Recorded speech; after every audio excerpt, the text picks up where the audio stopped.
네, 조금 전에 FOMC 회의 결과가 발표가 됐습니다. 이틀 전부터 미리 짚어드린 대로 결과가 나왔고요. 우리로서는 잊을만 하면 지금 대두가 되고 있는 MSCI 선진국 지수 편입 문제가 이번에는 대선 공약에 넣겠다고 할 정도로 정치 쟁점화되고 있는 상황입니다. 과연 MSCI 선진국 지수 편입이 도움이 되는지에 대한 오늘 깊이 있는 진단 말씀 들어볼 텐데요. 한국경제신문의 한상춘 논설위원 모셨습니다. 안녕하십니까? 네, 안녕하십니까? 오늘 FOMC 회의 결과가 발표가 됐습니다. 사실 증시 흐름을 오늘 살펴보면서 느꼈던 점이 이틀 전부터 저희가 계속 진단을 해드렸었는데 위원님께서도 버지니아 주지사 선거 결과를 상당히 주의 깊게 살펴봐야 한다라고 말씀하시지 않았습니까? 그런데 여기서 공화당이 이제 승리를 하고 민주당이 패배를 하면서 증시가 장 초반에 부진했는데 네. FOMC 회의 결과가 나오고 바뀌는 모습이었어요. 어떻게 보셨습니까? 네, 우리가 이틀 전서부터 네. 이렇게 문제를 얘기했는데요. 버지니아는 공화당이 넘어가는 게 아니냐. 이 장 초반에 결정됐기 때문에 좀 그렇죠. 증시에 부담이 됐었죠. 그리고 증시 흐름의 그 상승을 보면 FOMC 회의 결과 이후서부터 미국의 3대 지수가 올랐었거든요. 그런 관점에서 이렇게 보면 역시 예상대로 FOMC 회의 결과가 세게 갈 수가 있는 입장은 아니었다. 더구나 그거에 영향을 받는 건 아닙니다는 그렇지 바이든의 지지도 떨어지고 버지니아 공화당이 밀리고 이런 과정에서 FOMC도 이렇게 굉장히 하드한 테이퍼링을 가져가기는 힘들었다 이렇게 보겠습니다. 네. 오늘 그 FOMC의 그 키는 통화정책의 그 결정, 테이퍼링 결정의 키는 인플레 문제였었죠. 인플레 문제 가지고 잠시 좀 말씀을 드리겠습니다. 인플레 문제에 대해서는 4월서부터 이번에도 일시적이다는 한국말로 그렇게 표현되어 있습니다는 정확한 의미는 용어 자체가 인스턴트, 템포럴 개념에서 트랜지토리로 바뀌었습니다. 이건 어떤 의미를 갖고 있느냐 하면 인플레가 우려가 된다. 그러나 정상을 되찾을 것이다. 과거보다는 좀 지속 가능성을 의미한다. 이렇게 보게 됐습니다. 그러다 보니까 시장자 입장에서는 이것을 통제할 수 있느냐, 통제하지 못하느냐, 통제할 수 있다면 정책으로 긴축으로 들어가는 거죠. 그렇게 돼서 일시적이라는 표현의 의미가 종전과 달리 그야말로 일시적이 아니라 제닛 옐런 장관이 얘기했다시피 사실 인플레는 통제 가능하다 하는 입장으로 시청자분이 국내 언론의 뉴욕 특파원이 얘기했던 시각과는 의미가 다르다 하는 걸 말씀드리겠습니다.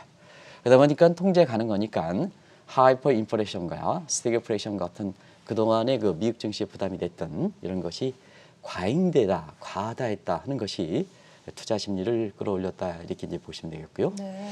내용적인 측면에서 조금 변화가 있는 부분을 좀 말씀드리겠습니다. 테이퍼링은 예상대로 하드 테이퍼링보다는 소프트 테이퍼, 증시에 부담이 되지 않은 쪽으로 추진하겠다 하는 입장을 얘기했습니다.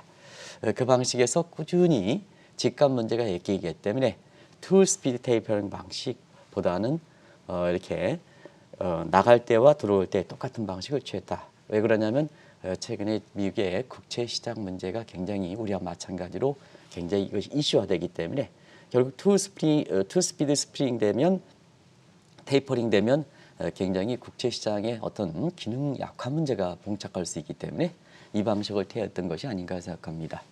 단 한 가지 테이퍼링 속도 문제입니다. 8개월 만에 종료시키겠다. 내년에 8월에 종료하겠다. 그리고 바로 금리와 연결시키지는 않겠다. 금리와 연결하는 문제도 사실 경제 상황을 보겠다 하는 측면에서 계획은 됐지만 상당히 유연성을 부과했습니다. 왜 유연성을 부과했을까 하는 측면에서는 지금의 경제 상황이 하나의 굳어진 상황이 아니다. 굉장히 스네이크형 경제로 물른 경제이기 때문에 물론 언제든지 고용이라든가 물가라든가 이런 지팡이 상황이 돌변할 수 있는 변수이기 때문에 계획대로 가는 부분에 유연성을 보고왔다는 측면에서 주가를 끌어올렸다 이렇게 이제 보시면 되겠습니다. 아무래도 시청자분들께 말씀드리면 이제는 미국이 11월부터 테이퍼링 간다. 네. 그런 측면에서 코로나 이후에 지금까지 미국 증시가 사실 유동성적인 측면에서 많이 이렇게 주가가 올라간 측면이 있지 않습니까? 그러나 지금은 미국의 경제 우선순위가 이제는 재무부들하고 제니라는 쪽으로 간다. 미국의 질적 구조 개선 문제를 들어간다 하는 측면에서 앞으로의 그 미국 증시 모습은 제닛 앨런의 립에 즉 입에 더 이렇게 주목하실 필요가 있다는 걸 말씀드리겠습니다. 페드가 테이퍼링을 결정한 것은 2013년 이후에 처음 있는 일인데 월가에서는 당시의 낙인 효과를 감안해서 F5라는 용어가 오랜만에 나왔습니다. 네. 어떤 의미입니까? 사실은 그 2013년에 네. 테이퍼링 처음 얘기할 때 2014년 10월까지 종료를 시켰습니다는 그때에 이렇게 보면 그때와 상황이 다른 것은 사실은 이번의 위기는 미국에서 위기가 아니라 전 세계 팬데믹 문제지 않습니까? 그렇죠. 그런 과정에서 이렇게 보면은 과거와 이기 성격이 다르기 때문에 테이퍼링에 들어갈 때 신흥국에 미치는 영향이 다른 겁니다. 그래서 지금 상태에서는 미국의 집값도 좋고 채권 가격도 좋고 비트코인도 물론 비트코인이 미국의 중심은 아닙니다는 영향력의 측면에서는 비트코인도 주고 주식도 좋지 않습니까? 그런 측면에서는 미국의 테이퍼링 가능할 때 신흥국들이 문제가 되겠다는 걸 말씀드리겠습니다. 어제도 우리나라에서 외국인 자금이 많이 이탈했습니다는 또 홍남기 부총리가 MSCI 지수라든가 모 대통령 후보가 MSCI 지수 얘기하는데도 외국인 자금은 나와버렸습니다. 네. 그래서 어제 국내 주가가 일반적인 전문가들의 예상과 달리 큰 폭으로 떨어졌는데요. 그런 측면에서 이번에는 신흥계에 미치는 영향을 한번 보도록 하겠습니다. 일단 테이퍼링에 따라서 신흥국들이 흔들리는 시장을 보통 테이퍼 텐트림이라고 그러죠. 그래서 과거에 2013년에 처음 테이퍼링을 언급했을 때 그때의 올드 프레자일 5 국가가 있었습니다. 우리가 이제 프레자일이라는 것은 깨지기 쉬운 그렇지 않습니까? 네. 그래서 그때의 신 F5 대비해서 구 F5은 JP 모건이 얘기했습니다. 그래서 테이퍼 텐트림의 우려국이 여기 이제 인도네시아, 남아공, 터키, 브라질 이 국가들이 무척 많이 흔들렸죠. 예. 그리고 2014년 10월에 종료 이후에 한 그 14개월, 15개월을 거쳐서 이렇게 그 기간을 이렇게 소요하고 2015년 12월 달에 처음으로 금리를 올렸죠. 이런 과정에서 미국이 금리를 올리면 신흥국들은 사실 자금 이탈에 따라서 흔들리지 않겠느냐 해서 요거는 테이퍼 텐트림이 아니라 금리 텐트림이다 이렇게 보시면 되겠습니다. 그 성격이 좀 다르죠. 이때는 골드만삭스가 금리에 취약한 국가를 중심으로 해서 신 F5를 얘기했던 겁니다. 그래서 골드만삭스가 금리 텐트럼을 우려해서 발표했던 신 F5은 자 멕시코, 인니, 남아공, 터키, 인니는 인도네시아를 얘기했고요. 터키, 콜롬비아 이런 국가들입니다. 사실 구 F5국과 신 F5국가의 차이점이 있습니다. 미국의 아주 민감한 미국의 영역에 있는 국가들은 금리에 굉장히 많은 영향을 받고 있고 그다음에 나머지 구 F5국들은 글로벌 자금들이 많이 들어갔던 글로벌에서 들어갔던 국가들의 차이가 있습니다. 이번에 한번 보겠습니다. 이거에 다시 한번 거론되는 것은 이제 테이퍼링이 시작되죠. 네. 그러면 취약국 중심으로 테이퍼링 텐트림이 우려가 되는 거고 그다음에 8개월 만에 예정대로 보면 8개월 만에 종료됩니다. 그러면 곧바로 금리 문제가 들어오는 거 아니겠습니까? 그래서 일반적으로 통화정책의 한 해의 시차는 9개월에서 이렇게 1년 12개월, 정도인데 그 사이에 들어오지 않습니까? 그래서 오늘 데이터 디펜던스의 유연성을 부과했던 것이 불확실성을 해줬던 겁니다. 사실 8개월 만에 1,200억 달러를 줄이겠다, 매월 줄이겠다 하는 건 빠른 테이퍼링에 해당됩니다. 네. 근데 지금의 미국의 경제 여건을 봐서 유연성을 부과했던 것이 그렇거든요. 그런 측면에서 보면 신흥국들은 익스펙테이션이거든요. 유연성을 부과하더라도 이제는 닥친다는 얘기입니다. 그래서 이번에는 미국의 위기에서 발생한 게 아니라 팬데믹의 문제이기 때문에 신흥국들이 문제가 된다 이렇게 보시됐습니다.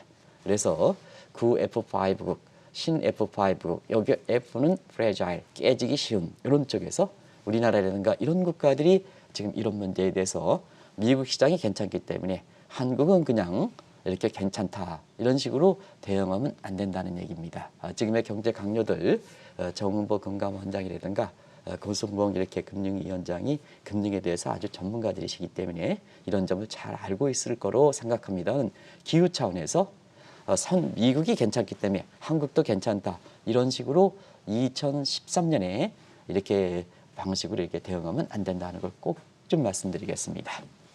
페드의 출구 전략이 추진될 때는 우리가 어떤 지위에 있느냐에 따라서 받는 영향도 달라질 텐데 최근에 다시 MSCI 선진국 지수 편입 문제가 쟁점화되고 있지 않습니까? 근데 왜 이게 이때가 쟁점화됩니까? 저도 잘 모르겠습니다. 네. 그래서 뭐든지 이게 쟁점화되는 건 국력 소비가 되는 거거든요. 그리고 아주 민감한 때 이렇게 미국이 테이퍼링 텐트리미를 얘기할 때 예. 민감할 때 이렇게 얘기하면 어제 그 외국 자본이 이렇게 MSCI에 전력을 다하겠다 하더라도 이것이 뭐냐 가능성이 있으면 외국 자본이 들어오는 거고 가능성이 없으면 외국 자본이 빠지게 되거든요. 일부 유튜브 방송에서 그냥 무책임하게 외국방 MSCI 들어오면 2년 전서부터 자금이 들어와서 국내 증시 올라간다 이렇게 얘기하는데요. 일단은 홍남기 부총리께서 영국에서 이렇게 카프스 26 이렇게 회담에 참여하셔서 네. 이 얘기를 걸어놓은 것은 상당히 좀 시기적으로 본 시청자분도 의아스럽다. 그리고 우리가 지원금 가지고 부총리랑 또 모 후보가 논란이 되다 보니까 이번엔 또 홍남기 부총리가 사실 그 MSCI 편입하겠다 하는 입장에 대해서 또 모 후보가 느닷없이 대선 공약 이렇게 해서 잘했다 이렇게 하는 것도 우리가 보면 그것이 뭐 가부 여부를 떠나서 일단은 시기적으로 좀 이렇게 논의하는 게 좀 이렇게 좀 부적절했다는 걸 말씀드리겠습니다. 그런 측면에서 오늘 한번 시청자분이 이 문제가 지금 쟁점화되니까 이렇게 시기와 함께 쟁점화되니까 이 부분 관련해서 보다 좀 심층 있게 시청자분이 또 국민분들이 참여할 필요 이렇게 판단할 필요가 있다는 걸 말씀드리겠습니다. 일단 한국이 선진국이냐부터 이제 접근해야죠. 선진국은 접근하는 방식이 어디에 선진국이기 때문에 우리가 왜 선진국이 아니냐. 그러면 선진국을 안 했던 국가에 책임을 돌리는 시기는 잘못됐다는 걸 말씀드리겠습니다. 일반적으로 우리가 7월 달에 웅크타드에 선진국이 편입됐는데 왜 MSCI에 선진국에 편입되지 않느냐. 이면 우리가 사실 준비하는 거 여부와 관계없이 MSCI 지수에 책임을 부과하는 쪽으로 간다. 이건 상당히 잘못되어 있다는 걸 말씀드리겠습니다. 그래서 선진국의 분류 기준을 보도록 하겠습니다. 1인당 GDP가 IMF 방식입니다. 세트로 3만 달러 이상이면 자 선진국에 편입하는 식으로 소위 데벨로피드도 이렇게 컨트리로 분류합니다. 네. 그러면 1인당 GDP가 이렇게 되면 인구수가 많은 거에 따라서 1인당 GDP가 많으면 적어지고 동일한 GDP에 대비해서 분모로 들어가니까 그런 것을 방지하기 위해서 국력 지표에 해당되는 1인당 GDP가 3만 달러, 그 다음에 인구수가 5천만 명 이상 30에서 50클럽 이것도 들어갔던 것도 이게 국제적인 선진국이 아닙니다. 우리나라가 이것을 사실 정부 차원에서 어떤 정보라고 얘기하지는 않겠습니다. 아침부터 민감한 얘기를 하기 때문에 이걸 그냥 선진국이다 이렇게 했는데 이건 국력 지표다 이렇게 보였습니다. 그리고 원조 여부, OECD의 원조, 그 다음에 웅크타드의 선진국 원조를 기준으로 하는 겁니다. 그런 측면에서 이 원조를 기준으로 해서 하는 것도 선진국이냐, 그 다음에 미개발국이냐, 뭐 이렇게 해서 분류하고요. 그 다음에 벤치마크 지수가 있습니다. 글로벌 자금 흐름의 벤치마크 지수. 그래서 여기에 선진국 지수와 신흥국 지수 이렇게 나눠지는 겁니다. 그런 측면에서 우리가 보면 7월 달에 어떤 그 분이 이제 얘기할 때 7월 달에 웅크타드의 선진국에 편입됐는데 왜 MSCI 선진국에 편입이 안 되느냐? 이건 상당히 잘못되어 있다는 걸 말씀드리겠습니다. 그리고 벤치마크 지수, MSCI에서는 벤치마크 지수죠. 벤치마크 지수도 사실 신용등급과 그 다음에 벤치마크 지수 연결시켜서 보도록 하겠습니다. 세계 양대 벤치마크 지수는 파이낸셜 타임스 지수와 그 다음에 모건 스탠리 지수죠. 파이낸셜 타임스 지수는 패시브 펀드에서 이렇게 자금들이 추정하는 거고 MSCI 지수는 달러계 자금들이 이렇게 편입한다 이렇게 보겠습니다. 근데 한국 같은 경우에는 사실 2014년에 정례 심사에서 MSCI에 가장 영향력이 높은 MSCI의 선진국 예비 명단에 탈락해서 지금의 MSCI 지수의 선진국 편입 논란이 이렇게 있는데요. 네. 여기도 선진국에 왜 곧바로 선진국이 갑니까? MSCI의 분류 기준을 보면 반드시 예비 명단에 들어가야 되는 워치리스트. 근데 느닷없이 이제 선진국 이렇게 가니까 먼저 선진국 가려면 예비 명단에 들어가야 되는 거 아니겠습니까? 이 예비 명단 들어가는 게 어렵거든요. 우리가 2008년에 예비 명단 들어간 이후에 2014년 예비 명단에 탈락했거든요. 네. 몇 년 지났습니까? 4년이 지나도록 예비 명단에 들어갔더라도 선진국 지수에 편입되지 못했던 상황이거든요. 근데 워치리스크 부분을 굉장히 의미를 비워지 않는 시각들이 있는데요. 상당히 잘못되어 있다는 걸 말씀드리겠습니다. 그래서 우리나라는 지금 엄격히 따진다면 선진국 지수의 편입 논쟁보다는 선진국의 예비 명단에 올라가는 것부터 시급하다는 것을 나중에 부연해서 설명드리겠습니다. 지금 듣다 보니까 궁금한 점이 생기는 것이 글로벌 양대 지수라고 하는 앞서 말씀해 주신 파이낸셜 타임스가 집계하는 푸시 지수 그리고 모건 스탠리가 집계하는 MSCI 지수에서 한국의 지위가 다릅니다. 특별한 이유가 있습니까? 네, 사실은 그 분류 기준을 한번 좀 보도록 할게요. 네. 자막을 통해서 시청자분 이분은 이론적인 부분이기 때문에 자막을 통해서 같이 한번 보도록 하겠습니다. 자, 일단은 MSCI 지수와 지금 FTSE 지수, Financial Times 지수에 이렇게 분류하는 기준이 다르고 있습니다. 또 평가는 여기에 들어가는 평가하는 방식도 다 다르고 있습니다. 그래서 분류 기준을 한번 보겠습니다. MSCI 지수의 분류 기준은 뭐냐면 사실 앞부분을 좀 보시겠습니다. 아직 설명이 다 안 끝났으니까. 자, MSCI 분류 기준은 선진국, 신흥국, 프론티어국으로 분류되고 있습니다. 그리고 여기 선진국과 신흥국과 프론티어가 바로 조정하면 시장에 여러 가지 큰 충격을 미치기 때문에 시장에서 대응하라. 이게 벤치마크 지수 아닙니까? 갑작스러운 변경보다는 예비를 줘야 되거든요. 예비. 그래서 대응해라. 각종 중기에 들어갔던 것이 빠져나가려면 여러 가지 전략상의 계획을 세워야지 지수가 편입했다고 해서 바로 빠져나가지 못하지 않습니까? 기업이라든가 글로벌 투자라는 전략 수정이 있기 때문에 네. 그래서 앞으로 예를 들어서 신흥국에서 선진국으로 가면 그에 맞게끔 조정해 주시라. 그게 결국 펀드의 조정 아니겠습니까? 그래서 거기에 대비흡사 별다른 예건이 없으면 신흥국에서 선진국으로 편입하겠다는 워치리스크를 부여한다. 이렇게 보시면 되겠습니다. 그러면 이제 파이낸셜 타임스의 분류 기준은 어떨까? 이거보다는 좀 다릅니다. 자, 선진국인데 신흥국을 신흥국을 그 파이낸셜 타임스 모건 스탠리 지수에서는 신흥국가 뉴 프론티어국인데 여기는 뉴 프론티어 국가가 없고 선진 신흥국가 신흥국으로 분류한다. 이렇게 보시면 되겠습니다. 영국과 미국의 차이점에서 그렇습니다.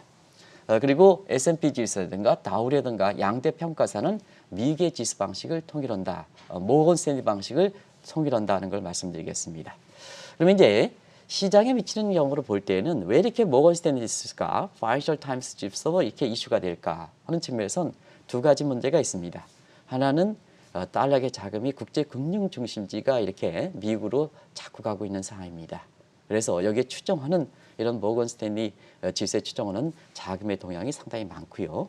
두 번째는 지금 브렉스 문제에서 영국이 국제금융의 중심지로 아주 배후지로 전락하고 있습니다. 그래서 한때는 미국과 함께 양대 국제금융지가 런던입니다.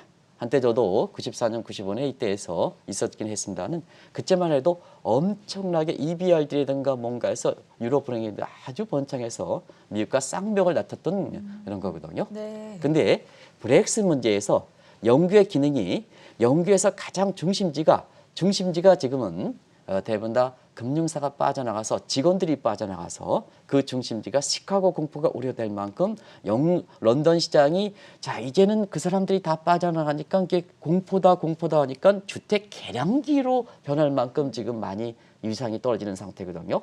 거기 가셔서 홍당기부터 거기 가셔서 모건 스탠리 지수를 얘기했던 것도 또 이상하다는 얘기입니다. 그런 걸 좀 보실 필요가 있죠. 예. 그래서 런던의 국제금융지는 주식 부분은 베네룩스 3국과 프랑스로 지금 빠지는 분위기고 채권은 독일의 프랑크푸르트로 빠지는 분위기거든요. 그런 과정에서 상당 부분 이 지수의 분류 기준을 좀 염두에 두실 필요가 있다는 걸 말씀드리고요. 그다음에 왜 파이낸셜 타임스는 선진국 지수에 2009년에 편입됐는데 우리는 모건 스탠리 지수는 2014년에 2008년 선진국이 예비 명단에 있다가 2014년에 당연히 선진국으로 갈 것이 왜 빠졌느냐, 신흥국으로 전락했느냐 하는 측면에서는 이 모건 스탠리 지수는 소프트웨어를 중시합니다. 그래서 이번에 모건 스탠리 지수 얘기할 때 GDP 규모, 1인당 GDP 규모, 무역 규모 이거는 모건 스탠리 지수에서 그렇게 큰 가중치를 두지 않는다는 얘기입니다. 그 요건을 보면 웅크타든 30에서 50클럽이든 파이셜 IMF 다 우리가 적용되죠. 그러다 보니까 웅크타드 7월 달에 선진국 됐는데 왜 이렇게 모건 스탠리 안 되느냐 이렇게 얘기가 할 수가 있는 겁니다. 근데 평가하는 기준이 다르지 않습니까? 여기는 모건 스탠리 지수는 뭐냐면 어카운터블리 도의적 책임 이런 문제, 부정부패 문제, 투자의 명기에서 부정부패 문제에서 안개막정 가리냐, 그리고 마지막으로 자 외형상 지표가 되더라도 내가 느끼느냐, 우리가 프레임에 갇혀 있으면 안 된다는 의미입니다. 자 고용 지표가 괜찮다 하더라도 국민이 고용에 대해서 부족하다면 그것까지 감안하는 게 프레이밍 이펙트입니다. 네. 우리가 보면 현 정부 들어와서도 왜 한상준 논설위원은 와서 고용지표가 어렵다 하느냐. 고용지표 이렇게 좋게 나오는데. 근데 국민들이 뭐냐. 경제지표가 이렇게 나올 때는 시간이 걸리는 거거든요. 근데 국민들이 고용에 대해서 이렇게 체감적으로 하면 그렇죠. 그것까지 안아주는 것이 설령 경제지표가 좋다 하더라도 그것까지 안아주는 것이 정부의 모습이다. 글로벌 자금은 그걸 만족시켜야 된다는 얘기입니다. 네. 그렇기 때문에 이 파이낸셜 타임스는 왜 선진국에 들어가는데 모건스탠은 그것도 선진국 예비병원이 아니라 신흥국에 들어가 빠지느냐 이런 부분에 대해서 각자 평가 기준이 다르기 때문에 그렇다. 이걸 모르시고 이렇게 무슨 공약 얘기하고 그러면 사실 국민들의 입장에서는 자, 왜 이때 얘기하느냐 퀘스천을 그린다는 걸 꼭 좀 말씀드리겠습니다. 그렇다면 우리 입장에서는 선진국 편입에 앞서서 우선은 예비 명단에 다시 들어가야 할 텐데 예비 명단에 다시 들어갈 가능성은 얼마나 될까요? 뭐든지 한번 지난번에 전 앵커도 잘 나가시다가 잘못되는 보면 그 이후에 다시 그 정상을 되찾기까지는 2배 이상의 노력을 해야 됩니다. 네. 뭐든지 국제상에서는 스티그마 이펙트 낙인 효과라는 게 있거든요. 우리가 선진국 지수 편입 논쟁에 대해서 예비 명단 편입 논쟁이 더 이렇게 시급하다는 것은 우리가 2014년에 연례심사에서 선진국 예비 명단에 들어갔다가 탈락했거든요. 그렇죠. 그렇기 때문에 여기 들어가는 거다. 근데 낙인 효과가 있어서 사실 쉽지만은 않은 거다. 그래서 우리가 2014년 이후에 2015년서부터 계속해서 현진국 예비 명단 하더라가 지금 몇 년 지났습니까? 해수로 7년이 지났습니다. 그래도 꼼짝하지 않지 않습니까? 그리고 앞서 말씀드린 같이 워치 리스크에 들어가기 위해서는 일단은 우리가 탈락됐다가 올라가려면 누가 주도가 되는 겁니까? 시청자 여러분 누가 주도가 됩니까? 우리가 아무리 노력해도 우리가 잘못해가지고 한번 빠졌다가 들어가니까 그쪽 이해관계를 더 중시해야 됩니다. 우리가 아무리 주도적으로 논자 하더라도 주도권은 한번 우리가 잘 되다가 떨어졌으니까 그쪽에서 지고 있다는 얘기입니다. 그런 과정에서 보면 2014년 이후에 우리가 선진국의 예비 명단에 탈락했을 때 그때 불만 사항을 일단 조건을 충족시키는 게 좋다 하는 측면에서 자 2014년에 왜 워치리스크에 탈락됐을까? 그리고 올해 연례 점사에서도 이렇게 6월달이죠. 6월달에 향해서 탈락했을까 하는 명단에서 이런 불만 사항들이 있는 겁니다. 자 2014년에 선진국 예비 명단에 탈락했던 내용이 올해의 연례심사에서 워치리스크에 들어가지 않는 요인이 그대로 전개되고 있지 않습니까? 근데 한 가지 좀 올해 지적했던 내용 중에서 굉장히 창피한 일은 영문 자료가 미비하다.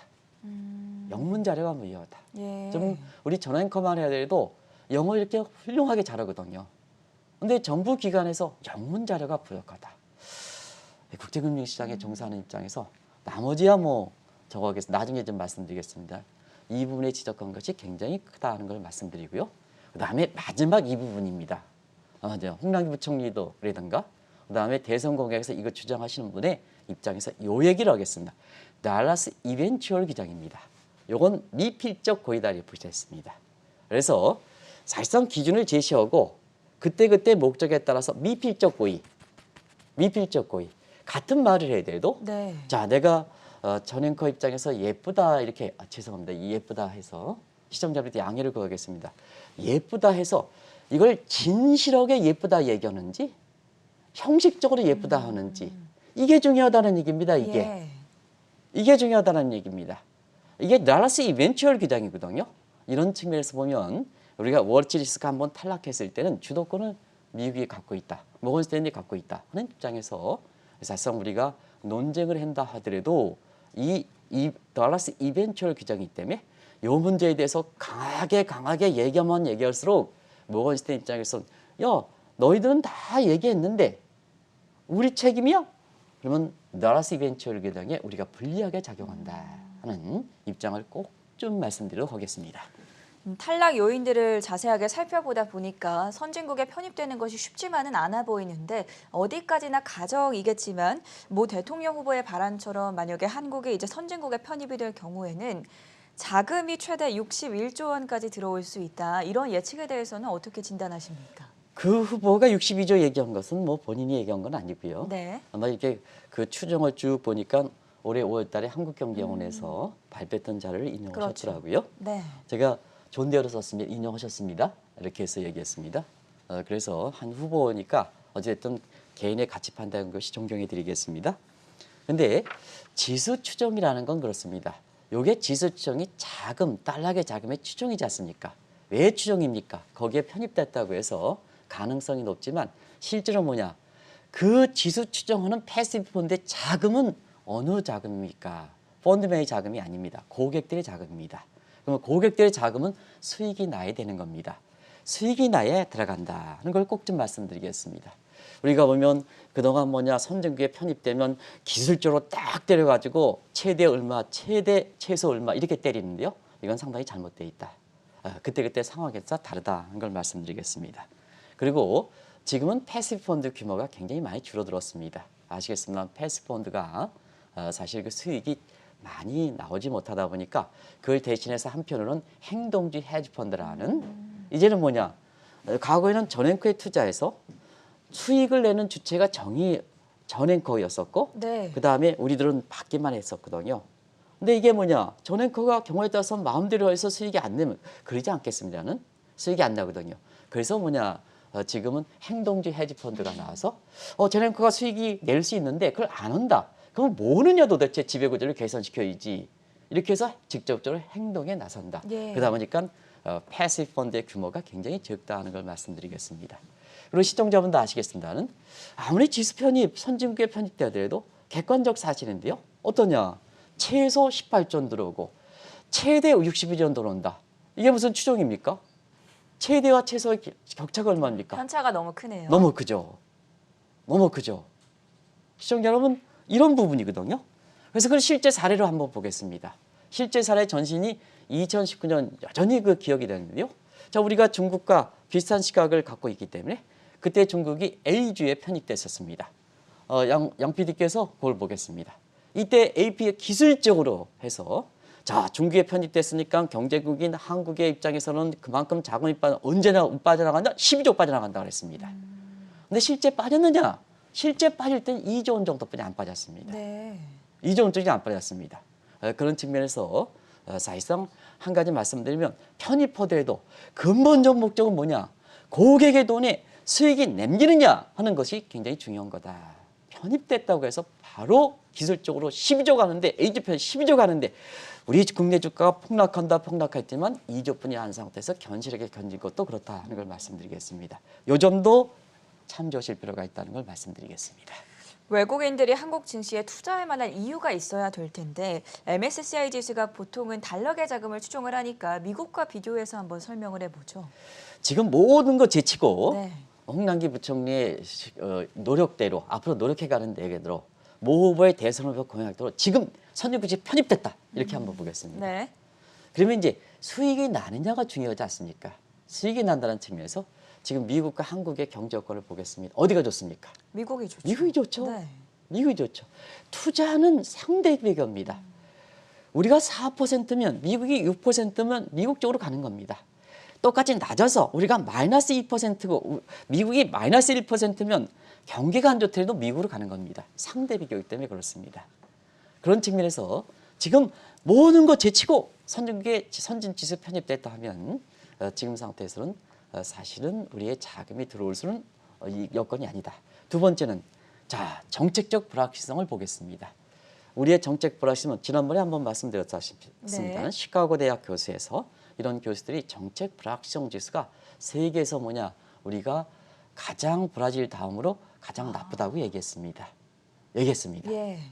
이 정책 불확실성이 높다는 것은 자, 이 자체로 선진국 지수에 편입되기 어렵겠지만 지금 당장 모든 거 해서 선진국이 편입됐다 해도 이렇게 정책 불확실성의 체감 지수가 높은 상태에서는 자금이 들겠느냐 시청자의 판단에 맡기겠습니다. 자, 마지막으로 어떻게 해야 할지 도움 말씀을 들어보고 싶은데 우리가 MSCI 선진국 지수에 편입을 하게 된다면 요란하게만 끝나지는 않아야 될 텐데 여기에 대해서 어떻게 평가하십니까? 차분하게 준비하는 게 좋죠. 네. 우리는 미국과 중국의 양대 중간자 입장입니다. 우리가 예를 들어서 북한과의 관계에서 한반도 온전자론 우리가 힘이 있습니까? 미국과 중국의 입장을 반영해야죠. 지금까지 4년간의 모습이지 않습니까? 그래서 우리가 주도적으로 나서면 안 된다. 우리가 받는 입장이다. 우리는 한번 실수를 저지르는 국가지 않느냐 하는 측면에서 우리가 겸손한 자리를 유지하면 굉장히 좋겠다. 원래 실력 있는 사람들은요. 조용히 준비하는 겁니다. 네. 조용히 준비하는 겁니다. 우리가 한번 탈락했지 않습니까? 그런 측면에서 한번 보겠습니다. 일단은 수동적 차원에서 MSCI가 불만을 제시한 사항이 일률적이거든요. 2010년 탄력 여건서부터 올해의 2월 달에 MSCI의 선진국 예비 명단에 들어가지 않았던 요인들이 지난 6년 동안 그대로 전역했습니다. 그게 뭐냐? 그동안 6년 동안 박근혜 정부도 그렇고 문재인 정부도 그렇고 이 부분에 대해서 MSCI가 불만하는 사항들을 계속해서 지적됐다는 것은 뭐냐면 말은 얘기하지 실제로 행동은 나서지 않았다는 얘기입니다. 6년 동안 계속해서 지적. 그러면 이런 부분이 되겠느냐. 그리고 두 번째는 MSCI 편성할 때 항상 제가 달러스 이벤추얼 규정을 말씀드렸습니다. 미필적 고유 규정을 얘기했습니다. 전행권 때 예쁘더라도 진솔하게 예쁘도록 이렇게 얘기해야 된다는 얘기입니다. 그게 중요하다. 느끼는 게 중요하다는 입장을 얘기하겠습니다. 이건 제도 개선만 가지고는 안 됩니다. 그래서 인식의 격차를 주는 게 중요합니다. 그런 측면에서 한번 보겠습니다. 우리나라 지금 규제 많습니까? 안 많습니까? 많죠. 어제도 이렇게 기업인 대상으로 강의할 때 네. 모든 거 못하도록 규제해놨습니다. 그러면 이런 상태에서 한국의 선진국의 예비 명단, 그것도 경제정책의 수장인 이런 입장에서 사실상 규제를 강화하고 이런 쪽에서 한 경제정책 수장 입장에서 그 자리에 가서 이 문제를 얘기하겠느냐. 그럼 이걸 받아들인 입장에서 왜 이렇게 얘기하느냐 하는 입장이 되죠. 되죠? 그리고 이걸 받아서 모 후보가 모건스탠리의 선진국 예비 명단 아니고 선진국 지수에 편입된다. 이것도 잘못된 거죠. 규제 왕국 아닙니까? 규제 왕국. 현 정부 들어와서 얼만큼 규제가 돼 있습니까? 이 부분이 외국인들이 달러스 이벤추얼의 핵심적 규정이 더 강화됐다는 얘기입니다. 그래서 시청자 여러분 얘기했습니다. 이걸 정치 쟁점화되면 안 된다. 더더구나 대선 분야 이런 분야에서 이 부분이 또 정치 쟁점화해서 공약하겠다는 것도 또 문제가 있습니다. 네. 있습니다. 쟁점화는 곤란하다. 보다 좀 긴 안목으로 우리가 준비할 사항이 만만치 않습니다. 예를 들어서 외국인의 등록, 그다음에 공매도 전면 재개. 정부가 5월서부터 공매도 부분적으로 재개했습니다. 근데 지금까지 나타난 모습 보면 어떻습니까? 공매도에서는 외국인이 전부 주도했고 개인의 공매도는 1%뿐이 안 됩니다. 예. 이런 여건에서 이 여건 자체를 수용하도록 우리가 그 부분이 노력해야지 이쪽 부분이 되면 안 된다는 얘기입니다. 자막을 다시 한번 비춰주시기 바랍니다. 이 부분을 제가 강조해 드리겠습니다. 그리고 이런 인식, 제도만지 안 된다. 이런 아열 활동. 우리가 보면 무슨 방문하고 이때만 이 얘기를 합니다. 근데 인식 개선이라든가 이런 거는 체감이기 때문에 항상 믿음을 줘야 되거든. 믿음을 주면 상시적 채널이 중요한 겁니다. 그러면 정부의 공식적 채널만 해야 되느냐? 그렇지 않지 않습니까? 민간의 역할이 중요하죠. 그래서 한국 이렇게 경제신문 그룹에서 한경의 글로벌 마켓에 특파원들 유명한 사람들이 투표하러 많이 갔지 않습니까? 그렇죠. 이 사람 민간의 가격 역할을 해서 정부가 불확실할 때 얘기하지 말고 이런 분들을 통해 가격 역할을 통해서 상시적으로 상시적으로 인식의 갭을 줄이는 게 중요하다. 예. 그래야지 그 성숙 단계가 되고 성식 단계가 돼야 발표하는 거 아니겠습니까? 어느 날 갑자기 이게 발표되는 건 아니지 않습니까? 그래서 좀 민간의 역할, 그리고 민간과 그다음에 정부 역할에 언론이라는 건 또 특수한 기능이 있거든요. 신뢰가 있기 때문에 네. 이런 사람들을 좀 적극적으로 활용할 필요가 있다는 걸 꼭 좀 말씀드리겠습니다. 이런 노력이 돼야 이런 단조로 해서 규제가 이렇게 많은데 외교인들이 이 규제에 대해서 어떻게 느끼겠느냐, 자금 주겠느냐, 그걸 하면서 오늘 방송이 많이 들어갔습니다는 여기서 마치도록 하겠습니다. 네, 오늘은 한국의 MSCI 선진국 지수 편입 논쟁에 대해서 다양한 시각들 살펴봤고요. 지금까지 한국경제신문의 한상춘 논설위원이었습니다. 고맙습니다. 네, 고맙습니다.